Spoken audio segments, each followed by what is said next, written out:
Salve sahabatku terkasih dimanapun berada. Semoga kita semua dalam keadaan baik, sehat, dan tetap dalam lindungan dan berkat Tuhan. Para sahabatku terkasih, baru-baru ini saya bersama dengan teman-teman rekan kerja menikmati liburan ke wilayah Banda Aceh dan sekitarnya. Termasuk juga kami sampai ke Pulau W di kota Sabang.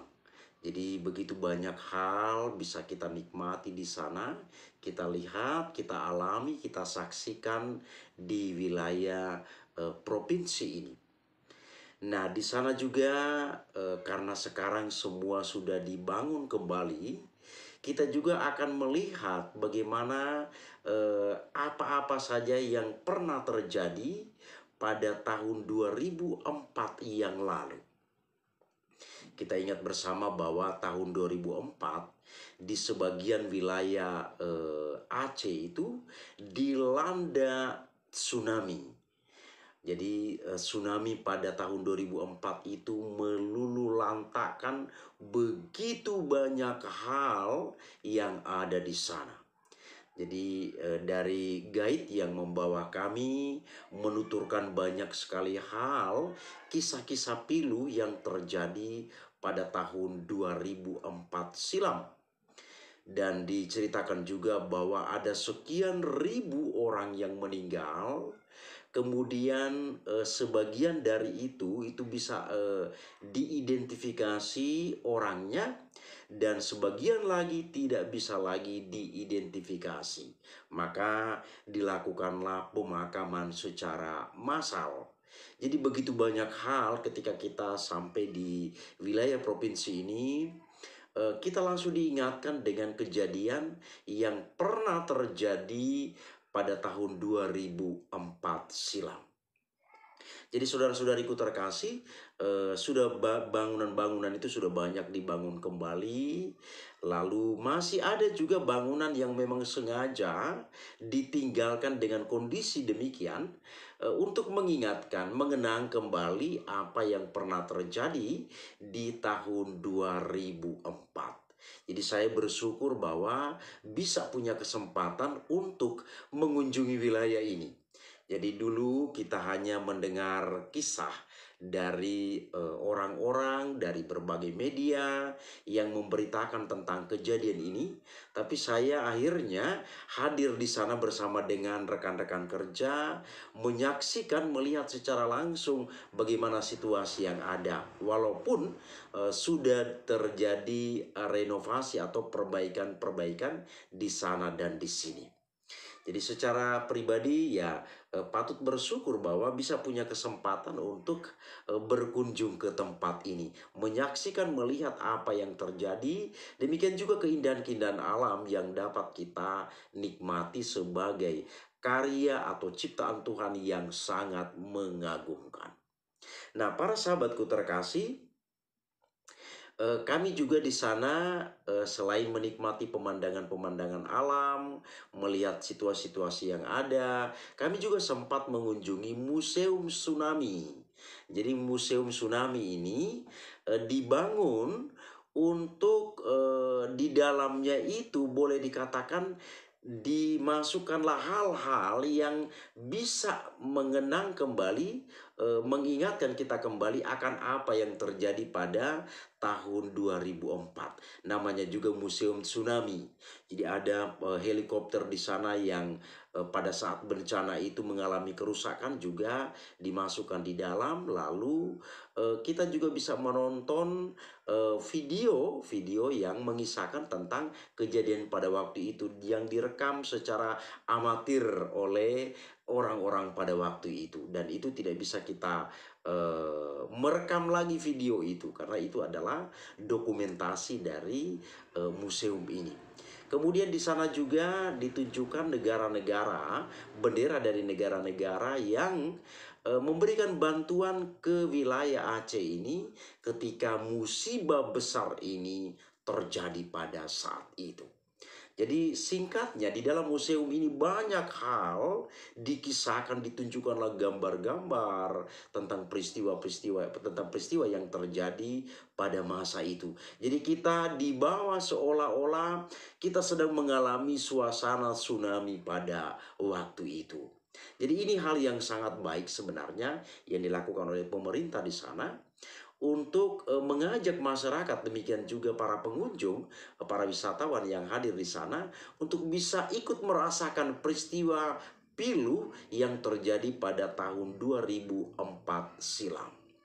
Jadi banyak hal sekali lagi ditunjukkan di sana untuk kita, supaya kita juga tahu tentang sejarah, bagaimana peristiwa yang terjadi tahun 2004 pada saat itu yang menimpa sebagian wilayah provinsi ini.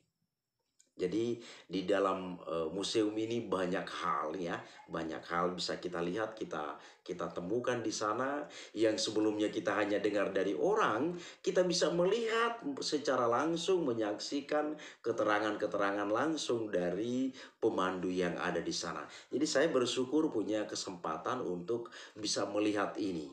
Padahal dari Medan ke Provinsi Aceh ini bukannya jauh, tetapi karena kita terbatas oleh situasi dan kondisi. Tapi akhirnya bisa punya kesempatan untuk pergi ke sana. Nah, lalu setelah dari museum, kami juga diarahkan ke sebuah tempat yang sering juga kita dengar cerita tentang sebuah kapal yang terdampar di tengah kota Banda Aceh. Jadi kami sampai juga di tempat itu ya para sahabat ya. Jadi selama ini kita hanya mendengar cerita, kita hanya melihat gambar-gambar yang disampaikan di berbagai media. Saya akhirnya sampai juga di tempat itu. Nah, di sana dijelaskan bahwa kapal itu beratnya sekitar 2.600 ton. Jadi kapal itu adalah kapal pembangkit listrik. Jadi informasi yang kami terima di sana bahwa kapal pembangkit listrik itu, seandainya di sebuah wilayah, sebuah pulau terjadi gangguan listrik, maka kapal itu akan datang atau dikirim ke tempat itu untuk membantu listrik yang ada di tempat itu sehingga listriknya bisa pulih kembali. Jadi kapal pembangkit listrik. Jadi kapal itu beratnya sekitar 2.600 ton dan sudah beroperasi di sekian wilayah Indonesia. Nah, itulah informasi yang kami terima ketika kami berkunjung di sana. Jadi kapal ini sudah dikirim ke berbagai wilayah Indonesia untuk membantu kelistrikan yang ada di tempat itu. Dan kapalnya sangat besar. Ini kapal besi. Ini adalah kapal besi. Jadi kapal besi ini dengan berat sekitar 2.600 ton. Nah, dapat dibayangkan para sahabatku terkasih, kapal ini bisa bergeser dari pinggir laut, dari laut ke darat sejauh 5 kilometer. Jadi kapal besi ini bergeser dari laut sampai ke darat sejauh 5 kilometer. Dapat kita bayangkan betapa dahsyatnya gelombang tsunami yang menghantam wilayah ini pada tahun 2004 silam. Jadi sebuah peristiwa, sebuah kejadian yang barangkali ini di luar akal sehat kita. Kapal besi yang begitu besar, kita bisa lihat di layar kita juga. Demikian juga museum tadi ya, kita bisa lihat juga di layar kita. Kapal besi yang ada di layar kita ini dengan berat sekitar 2.600 ton itu bergeser dari laut ke darat sejauh 5 kilometer dari pinggir pantai. Jadi kejadian ini sangat-sangat luar biasa.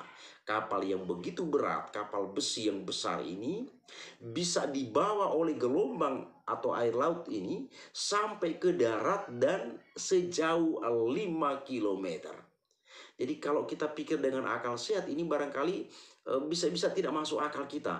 Tapi dapat dari kejadian ini dapat kita bayangkan, berarti kejadian yang terjadi pada waktu itu pasti atau sangat luar biasa. Sehingga kapal besi dengan berat sekitar 2.600 ton itu bisa bergeser dan sekarang berada di tengah kota Banda Aceh. Jadi cerita selama ini saya akhirnya tiba juga di tempat itu. Kemudian kami naik sampai ke dalam, melihat situasi yang ada di dalam, dan katanya mesin dari kapal ini masih aktif dan ini sudah diturunkan, diamankan mesinnya, sehingga para wisatawan yang berkunjung ke tempat ini hanya melihat kapal yang ada. Jadi luar biasa para sahabatku terkasih. Jadi kisah yang kita dengar, kemudian dari pemberitaan-pemberitaan juga, saya akhirnya sampai juga di tempat ini untuk menyaksikan apa yang terjadi di tempat ini. Nah, selanjutnya para sahabatku terkasih, kami juga pergi ke sebuah tempat. Di sana kita lihat seperti di layar kita itu, di layar kita ini, sebuah kapal motor nelayan itu terdampar di tengah pemukiman warga dan terapung di sana, lalu dia nyangkut di atas perumahan warga. Jadi bayangkan kapal motor ini dibawa oleh gelombang tsunami pada waktu itu, dibawa oleh air laut pada waktu itu ke darat, dan sampai nyangkut di atas rumah warga. Dan di tempat ini juga saya sempat wawancara dengan beberapa ibu yang menjadi saksi peristiwa yang terjadi pada tahun 2004 yang lalu. Jadi ketika teman-teman menyaksikan live saya di TikTok itu, saya wawancara langsung dengan ibu kita. Ada seorang ibu yang ada di tempat ini yang menjadi saksi sejarah peristiwa yang memilukan ini. Jadi saya bertemu langsung dengan Ibu Mariana. Saya bertemu langsung, kemudian saya bercerita, berbincang-bincang dengan beliau tentang apa yang terjadi pada waktu itu. Jadi sebuah kapal motor nelayan itu dibawa oleh air ke darat, kemudian nyangkut di atas rumah seorang warga. Jadi ini kejadian yang luar biasa para sahabatku terkasih. Banyak hal yang menjadi unik ketika selesai dari tsunami yang melanda daerah ini. Jadi ada kapal yang begitu besar terdampar sejauh 5 km dari laut. Lalu ada juga kapal motor nelayan yang sangkut di atas perumahan atau di atas rumah warga. Dan rumah itu masih tembok-temboknya itu masih berdiri kuat, dan kapal motor ini nyangkut di atas rumah warga ini. Dan ini benar terjadi para sahabatku, saya sudah berkunjung juga ke tempat ini. Nah, selanjutnya para sahabatku terkasih, dikisahkan juga bahwa dari peristiwa yang ada ini begitu banyak bangunan yang hancur, yang dilululantakan oleh bencana yang begitu dahsyat pada saat itu. Tapi juga ada beberapa gedung yang sering masuk di dalam berita bahwa gedung-gedung itu tetap aman. Masyarakat banyak berlindung di tempat itu, termasuk rumah-rumah ibadah, tetap aman dari terjangan tsunami pada waktu itu. Jadi ada sekian gedung yang selalu diangkat, selalu disoroti ketika peristiwa ini atau bencana ini melanda daerah ini. Nah, tapi sayangnya ada satu bangunan, yakni bangunan gereja paroki Hati Kudus. Bangunan gereja Katolik, namanya Gereja Katolik Hati Kudus, yang kalau di dalam gereja Katolik itu disebut sebagai gereja paroki yang ada di tengah kota Banda Aceh. Gereja ini tidak sempat disebut. Dari sekian banyak gedung yang masih aman dari terjangan badai ini, terjangan tsunami ini, di sekitarnya bangunan yang lain lulu lantah habis, semua hancur. Tapi sekian bangunan itu tetap utuh di tengah-tengah terjangan tsunami ini. Tapi kalau kita perhatikan di pemberitaan-pemberitaan itu, gereja ini luput dari pemberitaan.